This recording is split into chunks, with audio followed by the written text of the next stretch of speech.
Hukum membaca hizib para wali.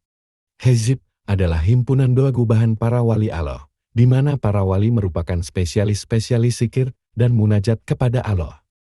Membaca hizib para wali tidak jauh dari mengamalkan firman Allah dalam surat Al-Ghafir ayat 60. Berdoalah kepadaku niscaya akan kuperkenankan bagimu. Sekaligus firman-Nya yang lain dalam surat Al-An'am ayat 90. Mereka itulah yang telah diberi petunjuk oleh Allah, maka ikutilah petunjuk mereka.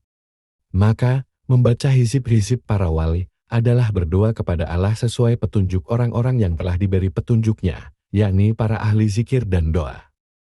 Bagi kaum sufi, hizib merupakan obat yang tidak wajib dipahami komposisinya. Mereka lebih memilih menikmati reaksi suatu obat daripada sibuk membahas dan menganalisa kandungannya. Hal itu dikarenakan kepercayaan mereka yang sangat tinggi terhadap para kekasihnya, tak ubahnya dengan seorang pasien yang sangat mempercayai resep dokternya, padahal belum tentu Islam agamanya. Menurut para ulama, lafaz-lafaz yang sulit dipahami dalam suatu hizib berasal dari bahasa Suryani, Jaljalut, Tahatil, Syamahsits dan lain-lain, sebagai bahasa pengantar di alam gaib. Sementara Syekh Muhammad Zaki Ibrahim menyatakan bahwa lafaz-lafaz asing itu merupakan bahasa rul yang khusus digunakan oleh para wali. Karena itu, justru diharuskan mengerti terlebih dahulu makna-maknanya, agar pengamalnya dapat menghayatinya. Syekh Muhammad Zaki Ibrahim juga menegaskan bahwa setiap bahasa memiliki rahasia dan khasiatnya masing-masing. Dalam kitab Al-Ibris, oleh Syekh Ahmad bin Al-Mubarak Al-Maliki mengatakan, bahasa Suryani sebagai bahasa rul, bahasa para wali, bahasa penduduk surga, bahasa malaikat, bahasa alam barzah, dan asal segala bahasa di alam semesta. Disebutkan pula bahasa di bumi yang paling mendekati bahasa Suryani adalah bahasa India. Adapun syarat menggunakan lafaz-lafaz tersebut, antara lain menjamin tidak adanya unsur syirik serta digunakan untuk tujuan-tujuan positif.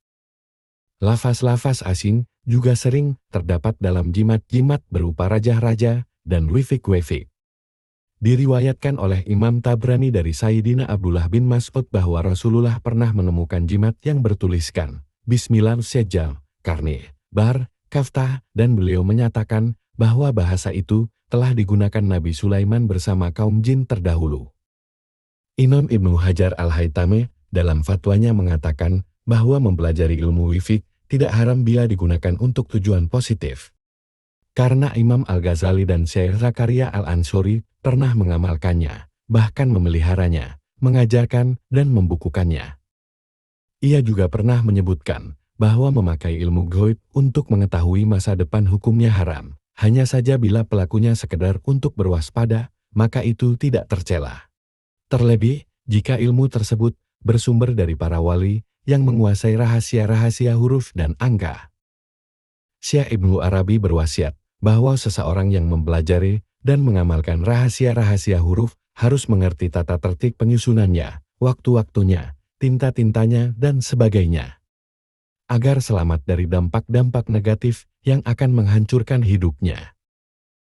Ia juga berwasiat agar ilmu-ilmu tersebut sebaiknya dirahasiakan agar tidak disalahgunakan oleh tangan-tangan tak bertanggung jawab.